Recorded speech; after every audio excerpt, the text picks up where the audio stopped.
Welcome to America News.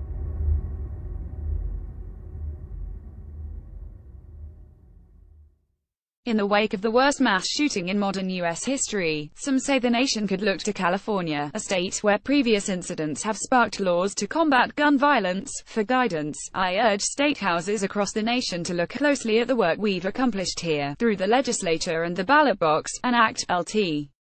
Gov. Gavin Newsom said in a written statement Monday as the nation started to get a grim picture of the attack on a concert in Las Vegas. California has some of the toughest gun control laws in the nation, in part because of its history of gun violence. Here is a look at the last 30 years. California approved the nation's first law banning the sale of military-style assault weapons in California after the killings of 5 Southeast Asian refugee children in a Stockton schoolyard. The children were killed by a mentally ill drifter clad in combat fatigues, who fired 105 shots from a Chinese-made AK-47 at the playground. He also wounded 29 other children and a teacher before turning the gun on himself. The Robert E. Roos bill was announced before the shooting, but supporters said the massacre provided the outrage and emotion needed to get the bill passed. Republican Gov. George Deukmejian, who generally opposed gun control, signed it on May 24. At the time, Deukmejian was anguished over the killing of children and said he hoped the bill would save innocent lives. Years later, in 2013, Deukmejian told The Times, "My thoughts simply were that regardless of what arguments somebody might make about having the right to own and possess a gun, there was no common-sense reason for someone to have an assault weapon." A gunman at a San Francisco law firm killed 8 and wounded 6 before killing himself. The attack at the Petit Martin law firm was cited by California Sen. Dianne Feinstein as she pushed successfully for passage of the federal assault weapons ban, which took effect in 1994 but expired in 2004. Feinstein's career has been marked by violence. In 1978, former county supervisor Dan White shot and killed San Francisco Mayor George Moscone and Supervisor Harvey Milk. Feinstein took over as mayor. At the state level, California lawmakers in the succeeding years approved additional restrictions, including a ban on purchasing more than one handgun a month and a requirement that handguns meet basic safety standards. State police personnel lead children from the Sandy Hook Elementary School in Newtown, Con.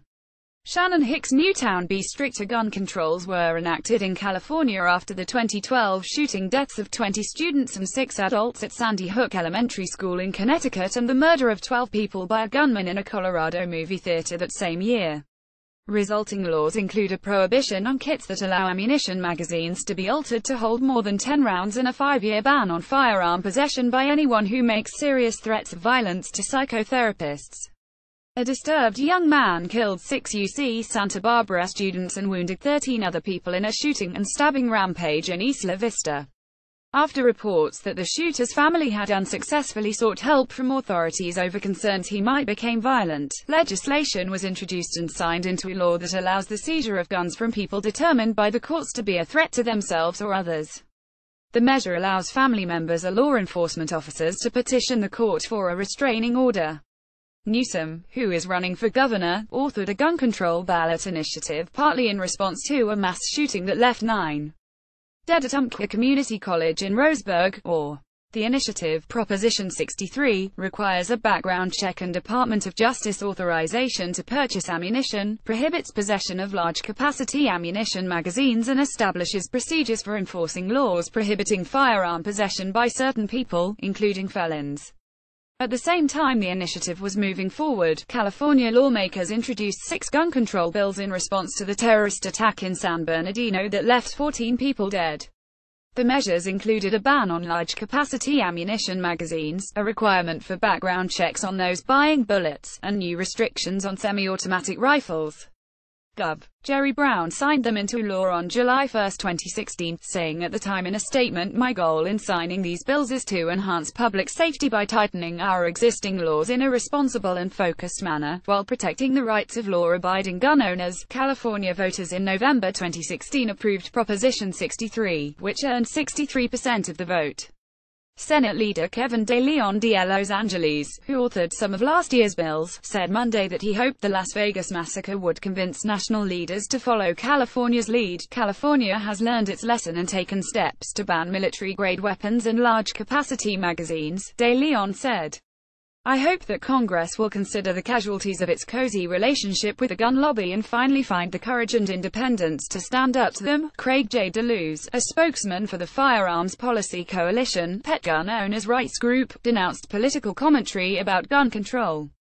Gavin Newsom and Kevin De Leon are nothing more than opportunistic politicians who prey on tragedies for headlines, so it's not surprising that they would try to rush to promote gun control before the police have finished their investigation, Deluz said. They treat anti-gun laws as magic talismans that will ward off evil. It hasn't worked in California and it won't work in other states. Also, California voters approve gun control measure Proposition 63. California voters support gun control initiative Proposition 63. Polls say stemperes flare as lawmakers move forward with a dozen gun control bills in wake of Orlando shooting.